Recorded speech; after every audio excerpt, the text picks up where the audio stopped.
Today I'll show you how to make a Google Drive link public on Android. Watch until the end, you will learn a useful tip, so let's get started. So first guys, obviously open the Google Drive app on your device and afterwards go to the Files tab in the app and pretty much find the file you want to make public, for example an image, video or a document or even a folder.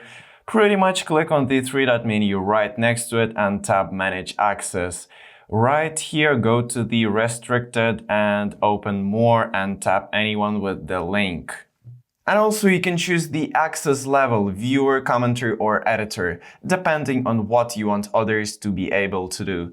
Also make sure the correct access level is selected, then tap the copy link icon right there and pretty much send it to anyone. So now you have public link that you can share with friends or colleagues.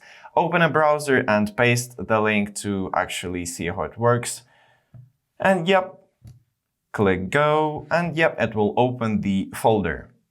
And by the way, a quick tip, if you share the document in the commentary mode, others can leave feedback using comments, a great way to collect input. So if this video was helpful for you, give it a like and subscribe to the channel. That motivates me to keep creating more useful videos. Thank you for watching until the end. See you in the next videos. Bye!